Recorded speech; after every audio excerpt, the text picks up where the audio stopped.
Hello everyone, मैं सब सूरज और अभी मैं आ चुका हूँ गोवा। और चलिए मैं आपको दिखाता हूँ कि गोवा में हमने क्या क्या फोड़ा है और क्या कुछ एडवेंचर किया है। और साथ ही आपको बताने वाला हूँ कि गोवा में किन बातों का ध्यान रखना बहुत ही ज़रूरी है। तो चलिए शुरू से शुरू करते हैं। सबसे पहले हमने किया अपना बैकपैक, फिर निकले अपने घर से, फिर रास्ते में इस पुल को देखते हुए, फिर ट्रेन में बैठ के इस पहाड़ों को देखते हुए, और शाम के टाइम पे बहुत सनसेट अच्छा था। और अगली सुबह हम सीधा पहुंच गए मडगांव स्टेशन। वहाँ पे हमने किया फ़ोटो शूट, फिर निकले वहाँ से। और वहाँ से 10 मिनट के वॉकिंग डिस्टेंस पे हमें मिल गई थी बस, जो कि हमें सीधा ड्रॉप करती है कलंगट बीच पे। और कलंगट बीच पे हमने जाते ही देखा कि लोग अच्छे खासे मूड में एंजॉय कर रहे थे। चारों तरफ लोग एंजॉय कर रहे थे, कोई फोटो क्लिक करा रहा था, कोई सनसेट देख रहा था। और गोवा वाकई बेहद ही खूबसूरत जगह है। लेकिन एक बात बताऊं, यहाँ सब लोग मस्ती कर रहे थे, सिर्फ मैं ही था जो कैमरा लेके इधर शूट कर रहा हूँ, उधर शूट कर रहा हूँ। लेकिन कोई नहीं, कंटेंट भी जरूरी है।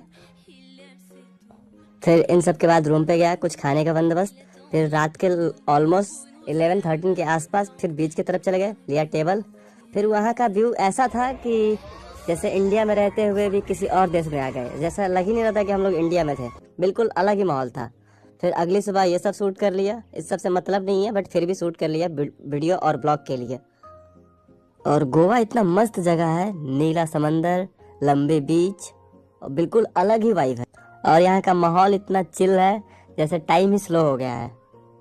फिर इन सब के बाद हम चले गए थे वहाँ के कुछ लोकल फ्रूट्स ट्राई करने के लिए। फिर मिले इस गोल्डन बॉय से, लोग इनके साथ फोटो क्लिक करा रहे थे। फिर इस गोल्डन बॉय से मिलने के बाद सीधा हम पहुंच गए one of the most famous beach in the Goa, बागा बीच। और बागा बीच पे कई सारी मूवी शूट हुई है, जैसे कि गोलमाल का ये वाला सीन, फिर दिल चाहते का ये वाला सीन। और इनके अलावा भी कई सारी मूवी शूट हुई हैं बागा बीच पे। बट आज कोई शूटिंग नहीं थी, तो इस सब के बाद हम फिर आगे बढ़े, वहाँ से लोकल मछुआरों से मिले। इन सब मछलियों के बारे में मुझे कोई आइडिया नहीं है, आप लोग देख के बताइएगा कमेंट में कि कौन सी मछलियाँ हैं। फिर इन लोगों से बात करने पे ये पता चला है कि इन मछलियों को यहाँ के लोकल मार्केट में सेल कर दिया जाता है आगे बेचने के लिए।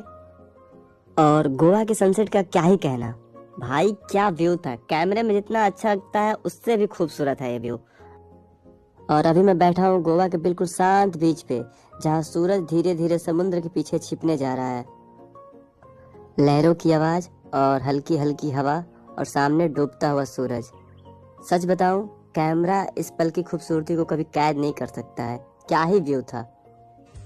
यहाँ बैठने के बाद ऐसा लगता है कि दिन भर की थकान और सारी टेंशन समुद्र की इन लहरों के साथ बहती जा रही हो। और भरोसा नहीं तो आप खुद ट्राई कर लो ना। फिर रात के टाइम पे डिनर करने के लिए हम इस रेस्टोरेंट में आ गए। और जैसे ही डिनर करके हम इस रेस्टोरेंट से बाहर निकले तब दिखा हमें मार्केट। फिर वहाँ पे हमने 2-3 फोटो क्लिक किए। वहाँ पे सबसे मस्त मुझे चीज़ ये लगी, देखो आप।